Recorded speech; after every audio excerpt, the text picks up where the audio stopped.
Okay, welcome to our Tuesday marriage live stream. Welcome everybody. Glad that you're joining us. Remember, this is a live stream. If you'd like to participate by writing in, either on YouTube or Facebook, I'll have Kat go through all those comments and we'll try to keep up as we go. Sorry we weren't with you yesterday. We had some scheduling conflicts. Moved it to today, but we are pressing on. If you're following along in our book series, which kind of houses all our questions for this series. We're in chapter 9, and we're talking about conflict. Every marriage has it, a little bit of conflict. Sometimes conflict is not always a bad thing, believe it or not. And so I end up having this discussion a lot with people who are in premarital. I say, hey, remember that the goal of marriage is not to have conflict. Every marriage has friction. The goal is to use that conflict in such a way that it builds up and doesn't tear down. And those two things are different. You know what I'm saying? Like, you can have conflict and it be very destructive, or you can have conflict and it be an opportunity for intimacy. So how are you doing with that? Anybody? We're doing just fine. You're doing just fine with conflict? Just fine. Just fine. Yeah. Okay. We welcome it. You welcome How do you conflict? feel You about do you welcome conflict?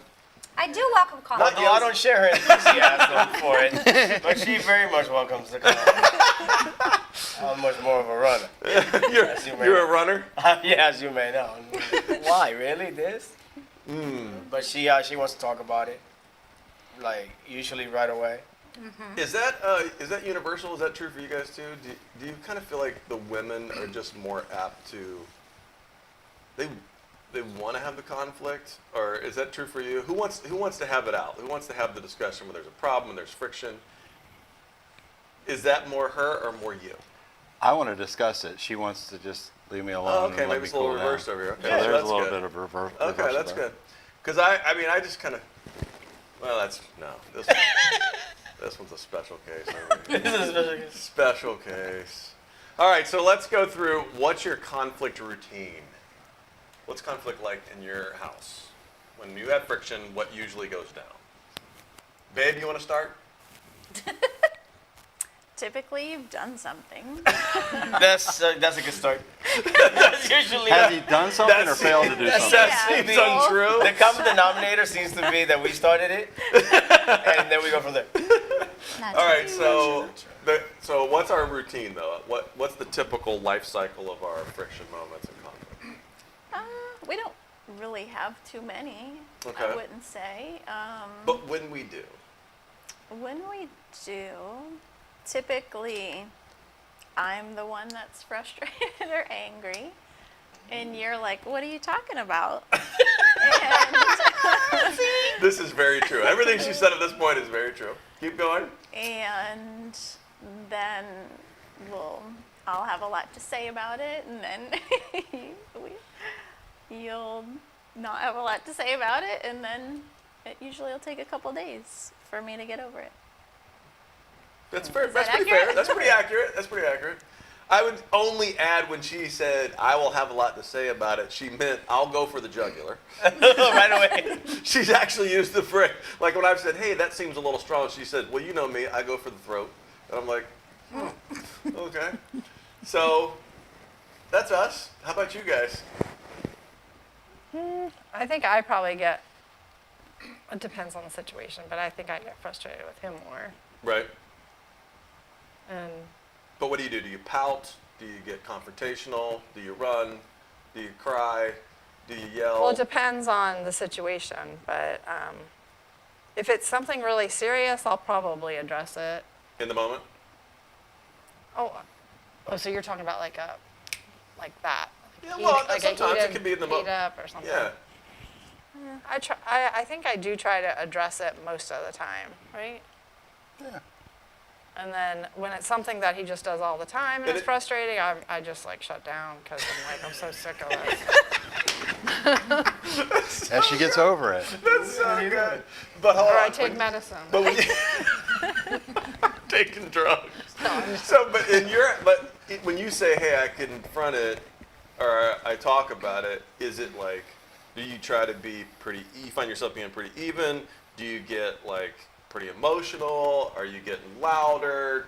What do you do? I'm sure I've done all of it, but I think mostly it's peaceful. Yeah, I mean, earlier on, Yeah. it would be more explosive or more Yeah. vocal, Yeah. but now it's like, We just talk. yeah, we're going to talk. Neither one of us are going anywhere. Like, one of us is going to get over it at some point. At some point. I'll go fishing. It's all good. All right. Okay. But Okay. yeah, I think it's very peaceful Yeah. for the most part now. Yeah, it's like, I mean, it's mostly just like We don't have a lot of it. aggravating things that, Well, you've ironed a lot out by this point. yeah, probably. Yeah. There's less and less. I mean, if you're doing it right along the way, you're ironing some things out that should become less and less impactful in the relationship, I would think, right? So the crazy thing is we don't have a lot of it. I mean, we will fuss at one another or whatever in like Right. a playful way, or I don't know.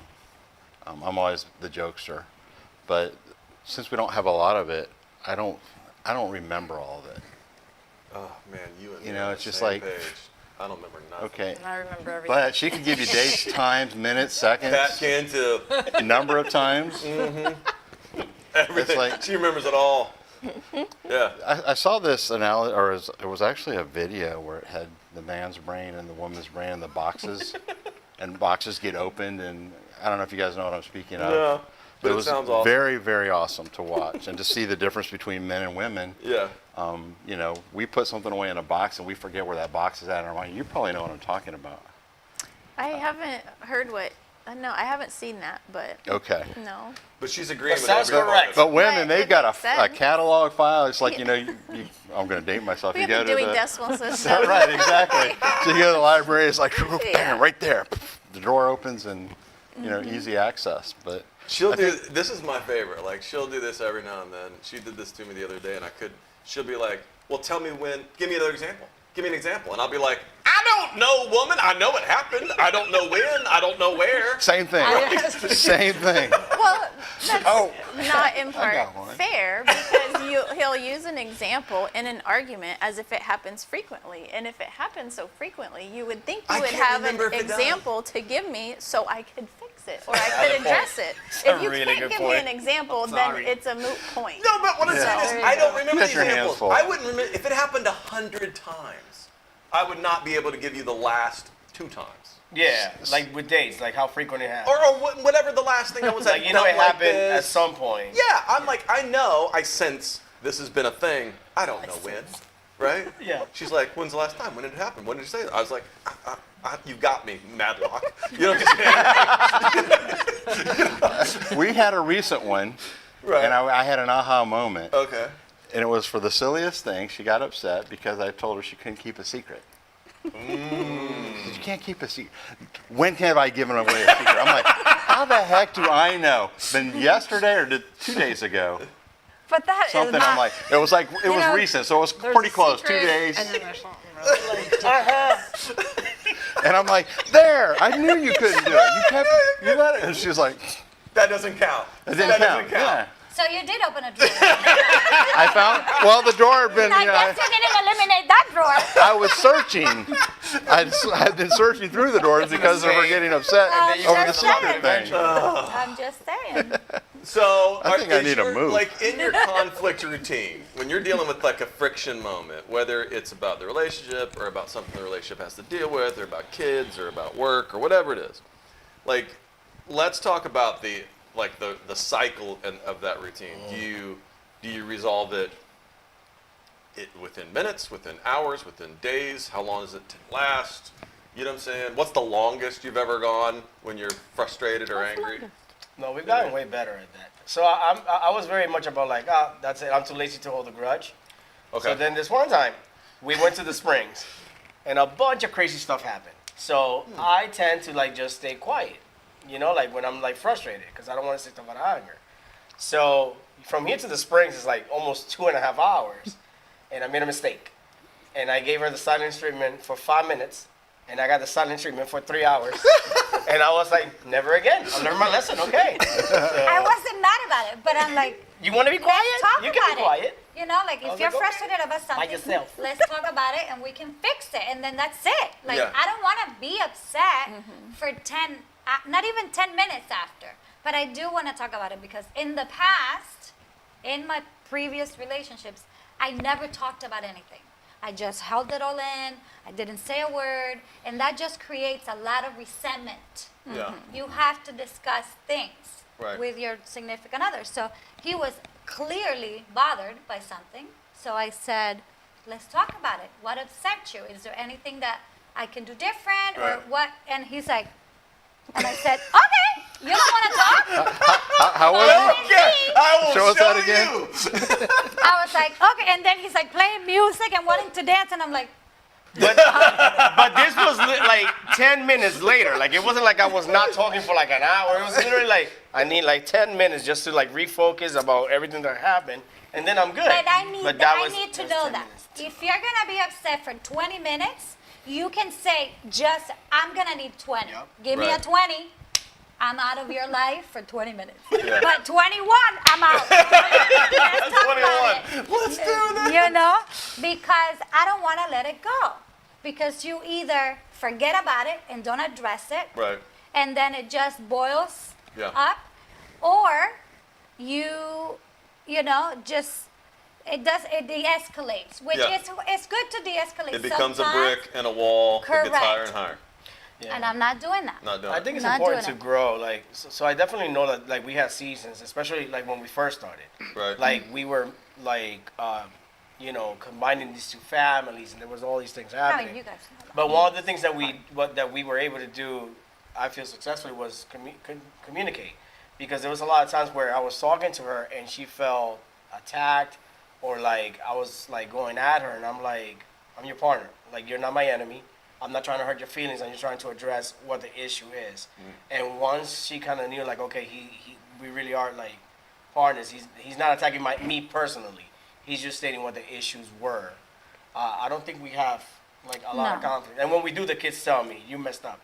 And he's really good at like he's really Yeah, good they're at like, you made a mistake. acknowledging. Like if I say something to him, this is bothering me, because it's not necessarily something he's doing.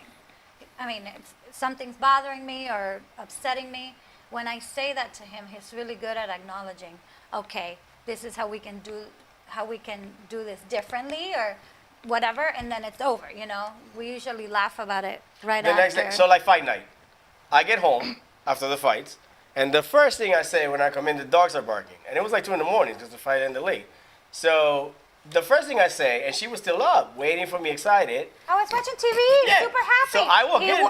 Go ahead. My wife was in a coma. So the dogs bark, and I'm like, why are these dogs up like at 2 a.m.? And her face going from like Literally, I'm to like like, smiling to like, and I'm like, I made a Because mistake. I'm like- I will talk to you in the morning. hi wife, how are you? That would have been a more appropriate welcome. What did he other say? than, What? why are these dogs barking? At 2 And I'm a.m. like, why the heck do you care? You just got here. Why do you care that the dogs are barking? But You I know? knew. The next morning we were laughing about it because she was like, "Oh, you know, you." I was like, "Yeah, I knew last night. That's why I was like, I'm gonna go to sleep." And Yeah, it's gonna be I okay." said, you missed your chance. Yeah. Chapter 4. Yeah. She was smiling and happy, and I was like, "Nope, it's not gonna happen. I'm going to sleep. Catch that right We're now. sleeping tonight." What's the longest you guys have gone where it's been frustrating and you've gone to your own corners and all that kind of stuff? What would you say? Maybe overnight. I'd make a joke and say 18 years, but 'cause I always make jokes. But overnight, maybe, yeah. Yeah. Yeah. And I think that I think I remember being like, you can do this. Like, just ignore him. Like, you know, like you can just Bear go down. to sleep and wake up and just show me you don't really care. You know. But it's really hard. It's really, really hard. Look at me. But then I think that was the time when we almost died in that car accident, and then there might have been like one Chapter other. 1 or 2, right? There might have been one or two other times, but no, like I don't like that at all. I would say you tend to be able to be an overachiever in this category. As in, like, takes me longer than a night to get over it. Sometimes. Yeah, I would. I would say I think it has a lot to do with our personalities. Is you're so laid back that nothing's a big deal, and So so, she overcompensates. yeah. So if something is bothering Gonna me, care a lot. you're like, oh, Maybe if you care a little pish bit. posh, it doesn't She can matter. cut down her timing. You know, Somehow, pick up somehow a little this is bit gonna of be that my fault. time. Right. No, Somehow this is gonna be my fault. I guarantee it. Absolutely not. I'm saying pick up a little bit of her time, and then that's it. She would tell me though, like, 'cause they were there, like, so what happened was I live in fear. So she would be upset, and I would be like, I'm not gonna talk to her because she's just gonna like be upset. But we would go sometime without talking, and she would be like, I'm not gonna do this. We're not gonna go without talking. We're gonna talk about this. And I'm like, okay, but I thought like it was over and everything is fine. I'm like, What are we talking about? I thought we were good. I'm just giving you your space. She's like, I'm giving you your space. And that's one thing that I would say to any married couple. Like, Okay. sometimes you're just like waiting for the other person, but the other person is also waiting for you. And Yeah. you're both like donkeys just waiting on each other. And I'm giving you space. No, but I thought you needed space. Like if you just communicate, you would Yeah. avoid all of that. So is that waiting like part of your pride? Absolutely. Fear. Absolutely. Absolutely. No. So Tomato. I'm not gonna be the one who goes first. Yeah, You you can't do that started to this. yourself. This Yeah. is your fault. Yeah. You'll be the one to apologize. Blah blah Yeah. blah. Yeah. I say this a lot to married couples, especially in premarital that are listening. And if you're thinking about resolving conflict in your marriage, you guys said some interesting things. I spent a lot of time in premarital discussing this topic. I say every relationship has conflict. Every relationship has friction. The goal is not to not have friction, right? Yeah. You're going to have that. So stop telling yourself that great marriages don't have friction, because Yeah. great marriages have friction, Yeah. right? But what you do in the midst of that friction really matters, and that's where tools come in. Like you have to Yeah. have the tools to kind of approach some of this stuff. Yeah, and so one of the things that I say, like a very, very practical thing, and I'm not just saying this based upon what you said, I'm saying what you said has triggered something that we talk a lot about in premarital, which is we'll say, hey, everybody has the right to call a timeout. If you're in a Yeah. moment of friction and you need a moment to gather your thoughts, or you feeling yourself boiling, or whatever it is, you have the right to say to your spouse, I need a moment, right? Yeah. And I tell the couple, we're going to decide right now in premarital, we're going to decide how long do you think you'd need if you were really mad? Like how long? And I make them give me a time frame, right? I'll need an hour. I need a day. I need a night, Yeah. whatever it is. And I say, that's fine. That's our new rule then. You can't go a minute longer than that. If you need an hour, we're going to take an hour. And then you're going to set the timer and you're going to come back to the table and you're going to talk about it, right? And so 21 minutes. but 21 we decide ahead of time what that time frame is going to be. Yeah. Yeah. So you guys are a perfect example of like the two things. Like I needed a moment. I needed to know how long the moment was going to be. Yeah. Nobody communicated those two things, but Yeah. when those two things happen the right way, that's a tool Yeah. to work out, conflict. And so a lot of couples, they just assume like, hey, we're just going to get into the heat of the moment and hopefully we'll figure it out. And I'm like, no. Yeah. Great couples have learned, either they've learned by default in mistakes tools, or they've been taught good relational Yeah. habits and they're working on things. You know what I'm saying? Yeah. And so that's a lot. I mean, we spend a lot of time talking about that. Like you can walk away, I tell a couple, you can take a drive, you can take a walk, you could go do yoga, whatever you need to do, right? You could have prayer, like whatever Yeah. you need. But you're coming back and you're going to pick up in the moment where you left off without all that steam built up. You know what I mean? You're communicating then. This one, special. I just have a lot of steam. I just need a little bit longer to let it dissipate. And I think too, a lot of times there's just so many distractions. Yeah. When you have a family and you have work and you have, XYZ, it's not like we can have the conversation that needs to happen. Yes. At absolutely. a certain time. I'm like, I know I'm going to need a good hour to get all of my points Oh. out, and then You're better than me, get girl, a because I'll be response. waking him up. Let's go. 12 o'clock. It's not the first time that he's sleeping and I snap him on the bottom of More the like a feet. punch. Let's go. Like a Mike Tyson punch. We're doing this today. What happened? Okay. Because something happens to me. I don't know if it's PTSD or whatever you want to call it, but I am not going to, Live like that. I'm not going to do it. It is that important to me. It's okay for you to be upset. It's okay for you to dislike something. It's okay for us to disagree, but I am not going to not have peace in my marriage. So Yeah. I make it happen, whether it's 1, 2, 3, 4 in the morning, 6. Before he goes to work, at what time are you waking up? 6. I put the alarm 5 a.m. I'm ready. We're doing this right now. Breakfast. now. Conflict for breakfast. We're doing it. We just, but that's the thing about like being different. Like we do things different. Like to me, there's certain things that I know that I'm bothered, but I'm like, this is just not even worth arguing or even addressing. Different. Like sometimes I'm upset about things just because I'm tired. It's not even that I'm upset. Like generally, that would not upset me. I could care less. But at that moment, because I'm irritable from work or overwhelmed from anything, then that's bothering me. So I've learned to like kind of like figure out what's triggering that me being upset. I like what Don said too, and I think that's important. Is hey, all of conflict resolution becomes a lot easier when you've accepted the fact that you're in a covenant relationship. So when you know that Yeah. that your partner's not going anywhere, like you said, like I know we're not going anywhere.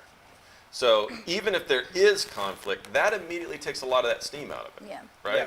You've already reduced the nuclear factor tremendously by going, okay, we're in a moment. Yes, this will Yep. get resolved. Everybody can just like calm down a little bit, right? Yeah. We'll deal with it. Not cat. Yeah. Well, Kat can go nuclear. She can. She can get not. It's not like she's throwing stuff in me or something or hitting me or anything, but or even yelling. She can get very upset. She'll bottle up and kind of just. I can see it. I'm like, oh gosh, here we go. And I'm like, what? What happened? You know, I didn't even notice. Which makes it worse. Which makes it worse, and I agree. I'm not. It's not the best matchup in that way, but she is pretty good at constantly saying, not only is this forever, but even if I die, I'll haunt you. You know what I'm saying? Yeah. So I'm like, yeah, that's so it's pretty I've good. heard But that that's before. reassuring. You know, it's kind of like, hey, because when you're with somebody who has the tendency to bottle and then get very upset, you know, for somebody like me who doesn't like that conflict, I'm always like, where's this going? Where's this going? You know what I'm saying? Like, Yeah. what's happening here? You know what I mean? So, but I don't know. What would you add something to that? That's pretty good. Okay, let's do this. One of the verses from the passage that we're reading in our book is from Ephesians chapter 5, and it says, "In your anger, do not sin. Do not let the sun go down while you're still angry." And the question was, what is the connection between how long we are angry and the likelihood of sinning? And I like the way the question's posed because the author's basically saying, you know, anger itself is not a sin. Being in a moment of friction is not a sin. Having a moment of conflict is not a sin. Being upset is not a sin. But there is a point where a sin line gets crossed. You know what I'm saying? Yeah. And so what's that point? You know, like what's the time factor that takes anger to that level where it becomes a problem? Does that make sense? Yeah, I think What, when, what when are it's you like, making that face for? Well, because I was just going to say, I think that's abusive too. yes, that's what I What was do you gonna mean? say. Like if you're ignoring your spouse and like if you enjoy giving the cold shoulder for like a week or something crazy like that, like that's abusive. Absolutely. That's laughing at? abusive. I'm kidding. Well, I'm it's kidding. Yeah, I agree. well, it's It is. No, I It's think it is. emotional It's manipulation. emotional manipulation. Yeah. It's abusive. Yeah. It's you're. And the other reason you would do that, right, is because you're basically saying, I'm hurt, Yeah. and I'm going to make you hurt with me. hurt with me, Yeah. which is a very selfish, like you'd said, it's a pride-filled, selfish act, right? Yeah. I'm hurt.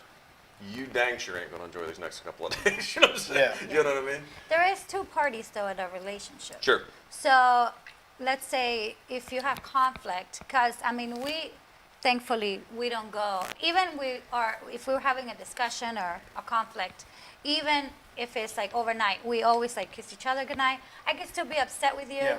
but I'm like, I love you, you know, like it's not like he knows that I'm still bothered about something or vice versa, but we never really go to sleep without acknowledging each other. Right. And being like, okay, I don't like you right now, but I still love you. Yeah. Okay. You know? Yeah. So, but I think if you notice that your spouse, whether the female or the male, is hurt or could be hurt by an action that you've caused directly or indirectly, you both have a responsibility to reach out to the other. Yeah. And be like, hey, What's going I'm on? not sure how I hurt you, or I'm not sure, but this, I realize that it's been 3 days, 4 days, 2 days, whatever. And we still haven't talked about it. Let's fix this. You Yeah. know, like there has to be a mutual agreement and desire to fix the situation. You Yeah. know what I'm saying? Because usually, yes, somebody is hurt and the other person is prideful. That's not a good combination. Yeah. So somebody has to, you know, realize. Have you noticed, that, I noticed this a little bit in our relationship, and maybe you noticed this in yours, I don't know. Maybe it's just, special to us, but a lot of times it's not necessarily the thing that hurt the partner or or it's not even the thing that caused the conflict, but it's the discussion Yes. about how to resolve it that many times you can dig a deeper hole. Like, it started with something, like you would say, something that's not that significant. There's a moment of friction. Yeah. Somebody's got their feelings, Yeah. and Yep. feathers in a ruffle. And then all of a sudden it's like, she's bringing it to me. I didn't respond very sensitively. That she's now dug in. And Yeah. now it's like, it's like this reaction. So she'll bring it to me. I respond with like less than attentiveness Mm-hmm. or less than concern or empathy, which makes her then go, well, just like the last time, Correct, correct. and then all of a sudden then she's stacking things together, Correct. you know what I'm saying, or digging in, and then that makes me be like, what are you talking about? In my personal experience, Right. and you can, if you disagree, please do say so. Don't be afraid. Don't be afraid. Be afraid. I always like, if we're having a discussion like that, and he says, like, we start bringing things Yeah. from another, like Yeah. discussion in the past, he's really good at saying, that already passed. Yeah. That's Or I'll say like, we're not talking about that. We already fixed that. Yeah. So you both have to be aware that Yeah. this is not what we're discussing, this issue. This already passed. I'm just saying, Otherwise, like- you start to do that and it becomes like I'm just saying that's one example yeah. of when you're resolving the conflict. That's one example of how you exponentially increase the damage you're doing. Absolutely. If Yes. you're so like we talk a lot about, like, she tends to do this a little bit, maybe more than me. She'll do the extreme statement. So we get in and she's like, well, you always, or you never. And I'm like, oh boy, now we've gone nuclear, right? Always. So now it's like we're talking about a garbage can and how I forgot and it's insensitive because she asked and blah, blah. Now we're talking about you never. And it's like, oh, I've never taken out the trash, really? Never? Because I can remember a couple times taking out the trash. A couple, yeah. And now we're talking about, like, and think about it. Think what happens with the conflict, right? It started off, hey, we're going to talk about this issue. Then she went nuclear and said something that's a little bit extreme. Now I'm responding to the extreme statement. I'm not even responding to the reality anymore. Yeah. I'm responding to the fact that you're over exaggerating. Yeah. Right? And now we're arguing about something that we weren't even meant to argue about. Right? That's It's like, what Yeah. conflict is. right, but It's yeah. the majority of the time it's not about the issue. Yeah. If people fake it till they make it, if you, just in our example, would show a little empathy, like, you're right, that was a jerk move, or you're right, I can see how that bothers you. You're like, oh wow, thank you. Oh, wow. Moving That's a on. first. Thank you. I mean, moving yes. on. Here we go. But, and that's probably common in other relationships. It's Yeah. we get upset because we don't get a response That that we we want. need or we're expecting in that moment, and then it just I agree with creates her. Like conflict. when I asked Yubi's aunt and uncle, like I completely love. They're like kind of like her father and mother figure because she's grew up with them. So when I went to ask for her hand to her uncle, I was like, you guys have been married together, and clearly I've already messed up once and made a bunch of mistakes. It's like, how do you how do you make this work? Like when you guys argue. I never forget. He was like super sweet about it. He goes like, cause they fuss and like bicker with each other all day, and it's like kind of like, he goes like, I love my wife, and we bicker and we argue, but when I see her that she's upset or she's about to cry, there's nothing at that point that is important to me more than her not feeling like that. Yeah. And I drop any argument. There's nothing, and I was like, wow, like that kind of gave me a big aha moment as to like how many times we're fighting over stupid little things and you make them into really big things, and is that worth making your spouse, on both cases, making your spouse feel any type of way less than content. I see you checking your notes over there. What you got? A whole bunch of stuff. I read the thing and wrote notes and everything. What's popping into your mind? Oh, I was just, well, it was saying, Pages. I don't know, it was saying like things that grieve the spirit.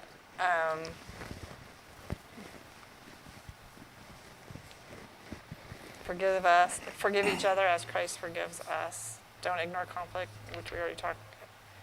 Like, work things out with mutual love and respect. People have differences, even if they're married. And then at times, like, with conflict, like, ask God for the right words. Like, that's what I'll do. Ooh, that's a good one. In a lot of situations when I'm like, yeah, my pride is like through the roof, but the only way to get over this is for you to go apologize. Like, you are the one that That's like angry. overreacted. So like, just humble yourself and She's be like, actually, you actually gotten better at that.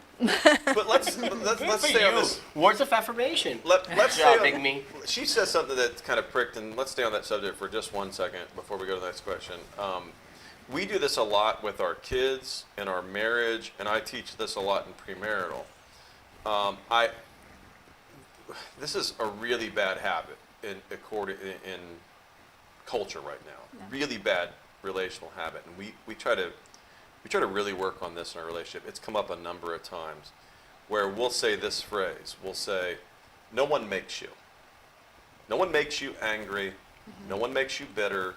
No one, you are in total control of your feelings," right? That's why, like you say, well, she makes me upset or she makes me angry. I know what you mean when you say that, but the truth Yeah. is we try to take that out of our vocabulary because we don't believe that to be true, right? Because I could just as easily have a different response to those actions if I want to. I'm in control of my responses, right? And so we try to take that out constantly. She'll even call me on it. If I say, well, you made me, and she'll be like, oh, I made you? And I'll be like, okay, calm down. You know what I mean? And so we try to take it out of our vocabulary because what we're trying to teach our kids, what we're trying to imply, kind of as an example in our marriage is to say, hey, I'm in charge of my emotions. I have self-control over these emotions. Yes, there are going to be moments and situations where I'm upset, right? But I have the power and the ability to deal with that and to deal with you. And you've played a role in it, but you're not in charge of my feelings. I'm not some victim, to you. You know what I mean? And that rolls over right into what's important now. Right. Is it really that big of an offense or that big of a deal to upset the apple cart, if you Right. will? Yeah, So, yeah, that's an interesting thing. Like if you're really super worked up about it, but yet 4 or 5 weeks from now when you look back, you're going to say, I think I was over worked up about this. Like, Yeah. that means that you have the power in the moment to step back, gain some perspective, maybe have a talk with God, talk with a friend, and say, hey, I'm really worked up about this. And ask yourself, why am I so worked up about this? You know what I'm saying? And go through that motive explanation so that by the time you're having that confrontation with your spouse, it isn't filled with a bunch of things that are just, emotion out of control. No self-control of emotion. Fair enough? Okay, what kind of behaviors grieve the Spirit? You brought that up. What kind of behaviors do grieve the Spirit? That's one of the passages that we were reading. Don't give the devil a foothold in that anger. Don't just leave it unaddressed, and don't grieve the Spirit with your actions. So what behaviors do grieve the Spirit? bitterness, wrath, anger, clamor, slander, and malice. It's not productive, and I just put it's not productive. It's not of God, and that's given the enemy like foothold. Like if you have that kind of, if you're in that anger, like prideful state of mind for a long time, then it just opens the door for all of that. How about one-upmanship? Being a one-upper on your spouse. Oh, well, you did this, and I'm going to Yeah. increase the ante or whatever. Yeah. That definitely grieves the spirit, in my opinion. Yeah. And all of it centers around that pride thing, right? It's like, how dare you do this to me? You know what I'm saying? I'm going to take it up a notch. Or Name I feel- calling. Yeah. It's always a bad idea. Yeah. Words are hurtful. Yeah. You cannot take words back Yeah. once you say them, especially in a marriage. Yeah. When you say words, just because you're angry and then you say, I didn't mean it. Yeah, but you said it. You can't take that pain away once you say them. So name calling, like, that's just no. Yeah. So I say this a lot to premarital couples, and that's a great piece of advice. I say a lot of times, you can be mad. You can even raise your voice. Yeah. You can even feel passionate and heated in the moment. That's human. But the second you turn that passion into uncontrolled, like, nuclear anger, Yeah. and you're calling your spouse a name, you're degrading your spouse, you're calling them a name, you're belittling them, you know what I'm saying? You're turning them into a character through that name calling. You're right, there's something that's happening there. This is why we say, hey, the goal of great marriages is not to have conflict. Every marriage has conflict. It's just that the great marriages don't do that, right? Yeah. Great marriages know that even in the heat of battle, I don't call you names and run you down, right? No. I don't say things that exponentially increase the pain of what we're about to go through, right? Because we have to go through some of that to build this I mean, relationship. this is the person that's supposed to love you the most. Yeah. And if they're telling you these ugly things, that's hurtful. And you can't really turn that around. And I know, listen, no judgment, but I know a lot of couples who this is a real struggle for. Like, if you could just do one thing in conflict resolution and just say, hey, from now on, I'm not going to call my spouse names when we're in the heat of battle, that's a huge step. And you got to do it at some point. You've got to say, this is just going to be our new ground rule, right? Yeah. It's going to be how we function from now on. I'm going to hold my tongue. I'm going to bite my tongue. No matter what I got to do, I'm not going to call you these names, because most of the time when people are doing that, it's inflicting a lot of damage, and then their excuse later is, yeah, but I was just mad. And what you're basically saying is, I'm a child, right? I feel like when I'm mad, everything's on the table. Well, that's not fair, and that's not what adults do. You wouldn't do that at work, or if you would get fired. You know what I'm saying? You know how to control yourself in a bunch of other situations, right? So the fact that you would take it out on the person you say you love the most in a way you wouldn't do with, say, your employer or whoever Correct. else is just ridiculous, right? And I run into this a lot. Yeah, we did that first conflict that we had. We established that really quick. I was like, we're not doing this. I was like, I'm not gonna yell, because I don't even like the whole yelling thing. You know. We really don't, yeah. I like we're not gonna yell. We're not gonna call each other names. We can talk about it or not talk about it until we both come down. But I'm not doing this mess again, like the whole yelling and stuff. Like Yeah. it's not productive. You guys yellers? Only me? because I don't hear him. Ooh, that's our new conversation. I walk around the house going, hello, hello, hello, hello. And then he'll say, I'm right here. And I'll be like, okay, A, B, C, D, F, G. And he's like, what? And I'm like, oh, that's our new I made her a foil hat though, so. That's so great. That's so great. I love it. That's awesome. I whisper and mumble stuff out of me, and she's like, "What?" I'm like, "No, what? Yes. Nothing." Yeah, I guess I'm a Don't say- I'm a mumbler. Yes, he'll be like, and I'm like, what? You got something to say? This is exactly what we're Say it out loud, please, Yeah. so I can defend Say it to my myself. face. Yeah, that's what this one does. Yeah, that's what it's I'll be like, blah, blah, blah, blah, blah. She'll be Yeah. like, really? Say it out loud. I've mastered the art of coming up with something else. I'll say something. No, Like, what? and Nice it's so hole. funny too, because I'll be like, what? What you saying? The wall, And he'll babe. be The like, wall. What? And I'll be like, I heard you, so you better say it out loud. And he'll be like, okay. All right, what's one more here? Okay, how does verse 32 answer the argument that some hurts are too terrible to forgive? And remember, verse 32 says, forgive as the Lord forgives.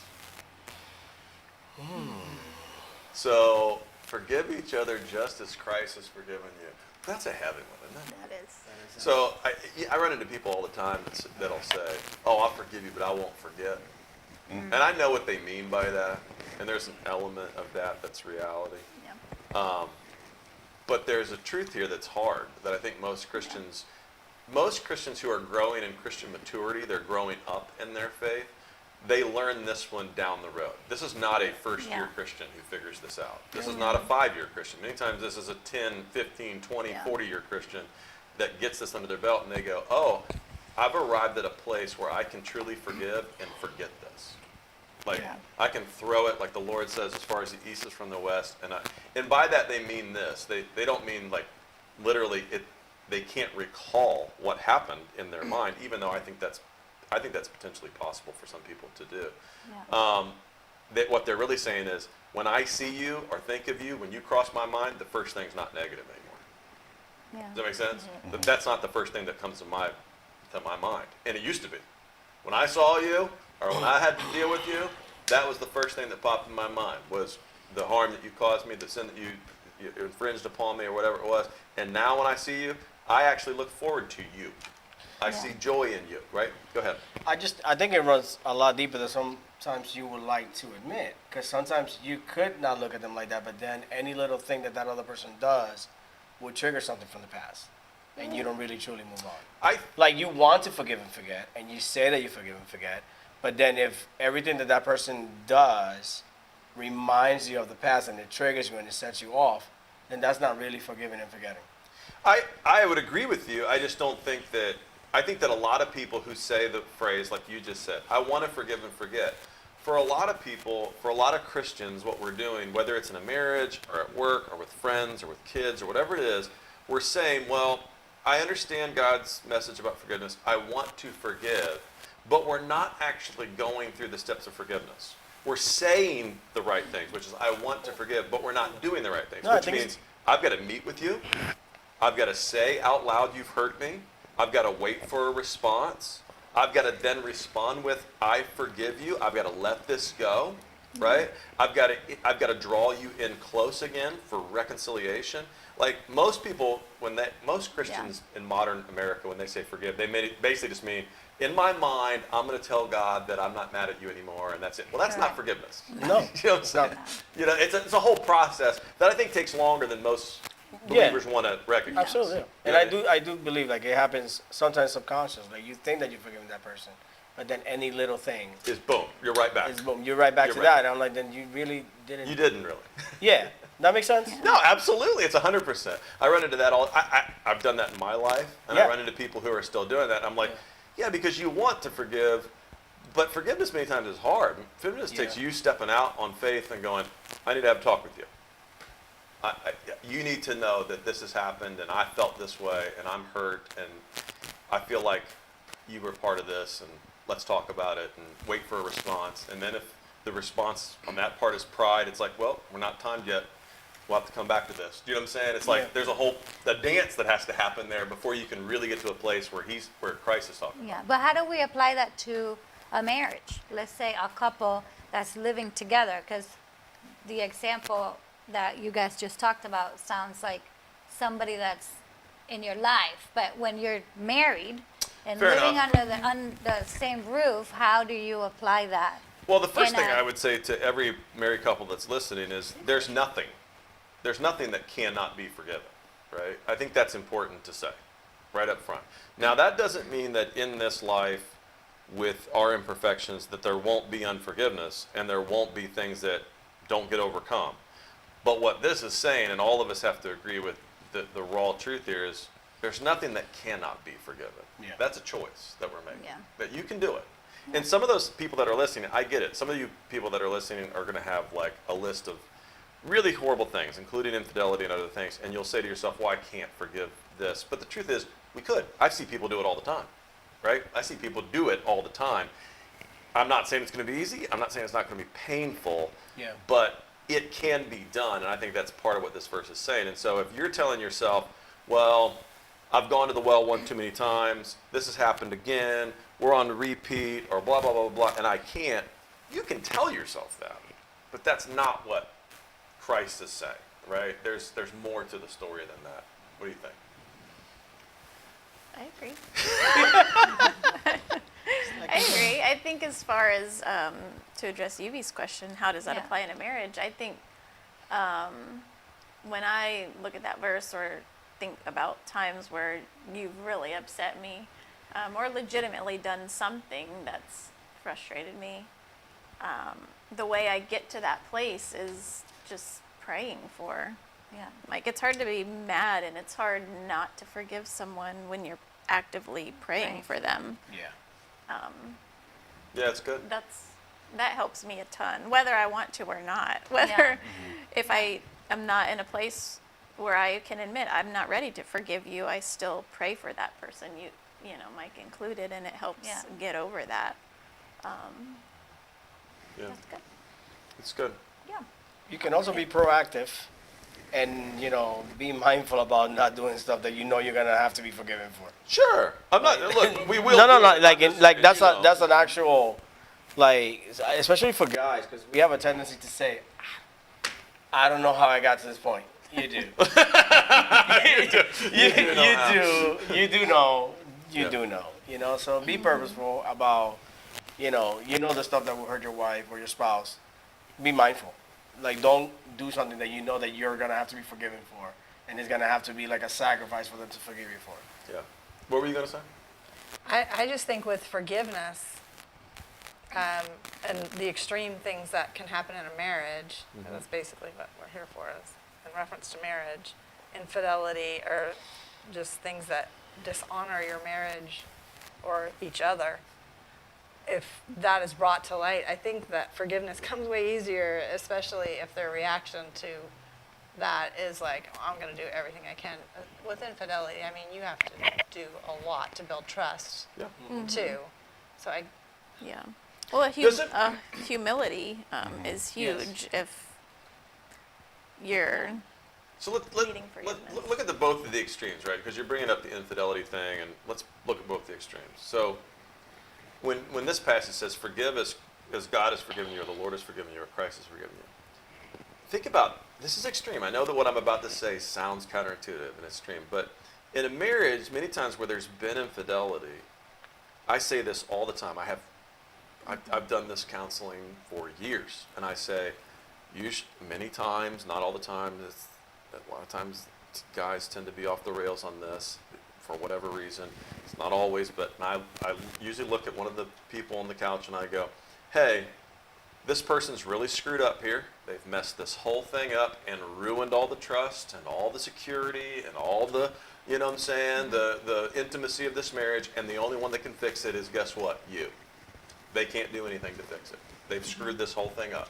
They've wrecked the whole thing, and now they literally cannot fix it because it's a double whammy. Not only have they kicked you in the balls, but they've thrown it into your court to now be the one to draw back together because you're the one that's hurt, right? Yeah. And it's a brutal kind of deal. But listen to Yeah. what this passage is saying. As the Lord forgives you, meaning that the person who's committed the sin against the relationship, right? Well, what would Christ do? Well, Christ, while we were yet sinners, Yeah. right? So we don't have to ask forgiveness. well, think about it. Like what I say to couples all the time is I'm like, a lot of times I'll have, like, let me give you an example. So I have a wife come in and she'll say, hey, my husband is cheating. Not did cheat, is cheating. What do I do? And the advice is always horrible. Like they just look at me like, shut up. I'm like, you want to be married? And they go, yeah. I said, well, you got to love this person more. And they're like, what are you talking about? I'm like, well, that's the counterintuitive Christ solution, right? Is that in your sin, I'm gonna display redemptive love to you. I'm gonna love you more, right? I'm not gonna say, I mean, if it was a contract law, you'd be going, you broke the contract, blah, blah, blah, blah. This is not contract law. This is covenant law.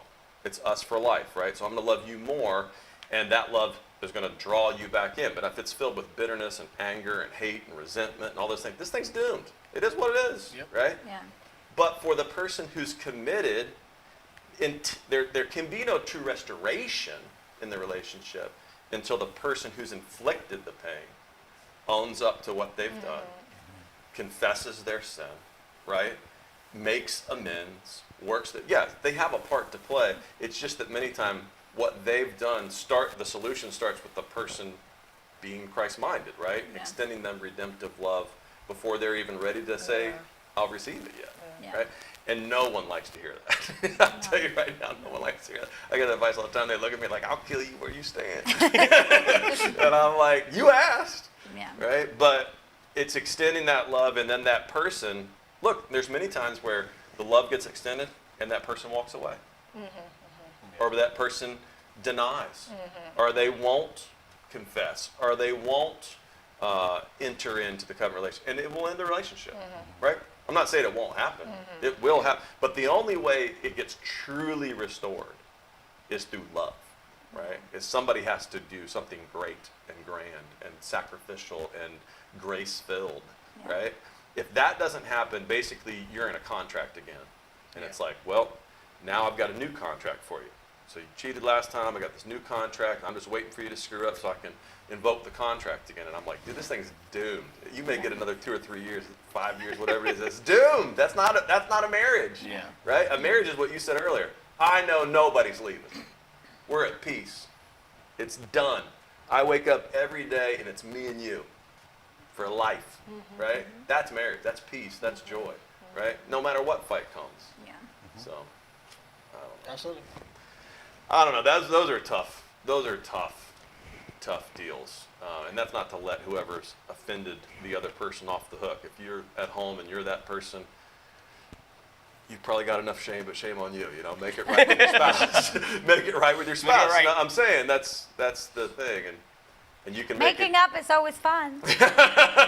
and you can make it easy on your spouse by, you know what I'm saying, by extending confession and by being aware that it's going to take time for trust to be restored, by not expecting trust to just happen, by earning it, all those kind of things. That has to happen, right? Yep. You probably need to go to counseling if that's the case. But This where you plug in your number? Might know. no, yeah, Dad's calendar's full up over here. Sorry. I can refer you to plenty of really, really good counselors. But I say that a lot to couples about that conflict resolution. So last question, how do you resolve it? Like, what are you actually doing? How do you know when it's resolved in your marriage? Oh, that's first. When we just resolve it really quickly now. Yeah. Yeah, I've learned But that. how do you know? Like, do you know, is it said? Is there a look? Is it a kiss? Yeah, Is it's it like- like, No, we oh, we're going just- back out? Do I touch you again? What is the deal? No, like even when we're mad at each other, he'll do that. He'll be like, Oh, that's me too. he'll be like with one finger, and I'll be like, Annoying. I'm hot. I like Move still hot. away. I like it's still hot. No, but it's just there is so much truth to what you said. We ain't going nowhere. Yeah. So I'm like, I refuse to spend any more time that needed being upset at each other. I'm not doing that. Yeah. And we both understand that. So we talk about it, even if it's something big. It's, like we're not going anywhere. So we're going to have to work this out. And I'm really good at, apologizing. If I was the one that did something that hurt him, he does the same. I acknowledge that I did this wrong. I'm sorry. I'm going to work on it. And I actually work on it. He can Yes. tell you. Yeah, she's really great If at I that. do something that he is upset about and he mentions it and I acknowledge, okay, babe, I'm going to work on that. I actually work on it. I don't just say it, like whenever, and he's really good at saying that. Thank you for fixing that, or thank you for working Working on on it. that. That's good. So She we, does the same Makes thing a too. difference. so we always, and the same for him. If I tell him something's bothering me, he does the same, and I tell him, thank you for fixing that, or thank you for. So if I was to parrot it back to you, then you're saying, hey, we know that it's the conflict is resolved when we've committed. Not only have we admitted, but Yeah. we've committed to work on whatever it was. Absolutely. Yeah, okay. Absolutely. How about you guys? You guys got anything that where you're like, okay, we know we're over the hill of this if we get to What do you want for dinner? You go for dinner? That's the code word. cooking? What you want me to make I'm you for gonna dinner? I cook can sleep with this both or- eyes closed. What did you say? I can sleep with both eyes closed. How do we know when we're over it? I would say we're just, it's a softening. Like, Yeah. I'd say so. yeah, Yeah. softening. She's I usually don't got the know. guard up. Yes. Get away, leave me alone, and then I'll be more receptive Yeah. to the affection. My wife's like emotional aura is as sensitive as her like dietary requirements. Do you know what I'm saying? So like, let me give you an example. Like, I know without a doubt, I've been through this enough now, that when we're going away on vacation this next week, just the two of us. But I know that the 5 or 6 days leading up to that vacation and the 2 or 3 days into that vacation, she is so wound up to leave the kids. She's so full of anxiety and frustration and like getting everything ready and are the kids going to be taken care of and blah, that I'm like, I say to her like on Monday, I said, are you already setting in? Like you're already going to be mean to me for the rest of the week? Like there's a thing happening, right? I know this is coming. She's like, yes, it's coming. It's happening. You should just accept it. You know, I'm like, I know it's happening, right? So I think part of it, you got to learn your cycle, Patterns. like the patterns. Yeah, that's You very gotta- important. You got to be sensitive to the patterns. So I'm like, okay, Yeah. I'll see you day 2 of Is the it vacation. worth it? Right? I went for a hug and her elbows on the way. I said to her, should you just go stay at your mom's this week? Oh, that's not happening in my house. No. I was like, nope, you could be mad right there. Okay. Yeah, I've said that to him. He tried that one time. With my I'm pillows like, in my I'm hand. mad. I'm going downstairs to the Where are you couch. going? I was like, I okay. literally was like, get the fuck right now. You're gonna be mad right there, buddy. You ain't going nowhere. Okay. I love it. True, but that's us. So I always got to be sensitive Yeah. to the. You're gonna be mad right next to me. Sorry. You always have the last word. Yes, honey. That's good. Okay. All right, so I think that's as far as we can go for conflict resolution. A couple of thoughts to kind of close us out. One, if you're at home and you're watching this and any of this is pricked in you, hey, I think we have some either unresolved conflicts that's boiling over to extreme, and we might need some of the tools that Mike's talking about or the couples have been talking about how to manage this conflict. Don't wait till it's too late to get the help that you need or the counseling that you need to make this relationship better, right? Most of the time when couples come in for counseling, we have one session and I look at them and say, hey, you should have been here years ago. You've got a lot of bad habits now. This is going to take a lot of time, right? Couples that could have probably fixed small things early on in the marriage have now let small things become big things. So get the help that you need. And then 2, if it's smaller stuff that we're describing now, do what Yuvi's saying, work on it. Work on things. Name the things that should be worked on and then actually work on them. Commit with your spouse to work on them and talk about it. Communicate about it. I think you'll get a lot out of conflict resolution. The couples have been transparent, meaning that they're sharing with you that they have friction, they have conflict, Kat and I have conflicts. The goal is not to be conflict free. There are couples in here that have been married 30, 40, 50 years. None of them are conflict free, but the relationships that have the greatest joy and peace have learned how to use those conflicts for better communication, for deeper intimacy, for deeper getting to know you and know your cycle and your whole, I don't mean cycle in that way, but that didn't Pattern. come out right. Pattern. Patterns. And learning to live together in a way that's encouraging. All right. We love you. Mean it. Goodbye.